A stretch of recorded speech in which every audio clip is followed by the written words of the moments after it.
After a wonderful service at an out-of-town church, my husband and I were enjoying the potluck lunch which followed. While sitting at a table enjoying a very delicious meatball, an elderly woman with a round, pleasant face sat down next to me. "Well, no one volunteered to organize the bake sale," she said loudly enough for all to hear. And after letting out a big sigh, added, "So of course I offered. You know I'm always willing to sacrifice for a good cause." And with that, she was off to share the same story to the next set of ears. "Who is that?" I asked the woman next to me. She replied, "We call her Martyr Myrtle. She volunteers for everything, but only for a pat on the back and to make herself feel important." Hello, this is Lisa Moore from the Christian Kitchen Table with this week's Sip of the Word. James and John were a couple of martyr myrtles. While on the road to Jerusalem, Jesus took the 12 aside and began to tell them what was going to happen to them. Mark 10:32. Can you imagine the devastation at hearing all of the atrocities the Lord was about to suffer and the great sacrifice he was going to make? But James and John, they were about their own importance.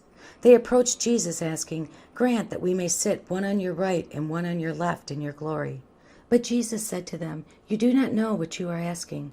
Are you able to drink the cup that I drink, or be baptized with the baptism which I am baptized?" They said to him, "We are able." Mark 10:36-39. The pair were quick to promise to suffer and sacrifice like Jesus, a promise they couldn't keep, and a promise made not for his glory, but their own. Even after all the time they spent following Jesus, James and John still didn't get it. Jesus isn't about self-importance or self-glory. Jesus is about sacrifice. He sacrificed his place in heaven, ruling with the Father, to come to earth. He sacrificed all the pomp and circumstance befitting a king to live as a pauper. He sacrificed his own needs to tend to the needs of others. He sacrificed his pride, allowing his jailers to mock and spit upon him. He sacrificed his body to be tortured and beaten beyond recognition. And most gloriously of all, he sacrificed his life, dying nailed to a cross so that we can live forever. One of the greatest lessons the Lord wants his followers to learn is sacrifice, because greatness isn't found in power and glory. Instead, Jesus tells us it's measured by our ability to live our lives as servants and slaves to others. You want to do great things for God? You want to please and honor the Lord Jesus with your life? Then become a servant. Have the same mind as Jesus. Be willing to sacrifice, be willing to serve, and be willing to be great.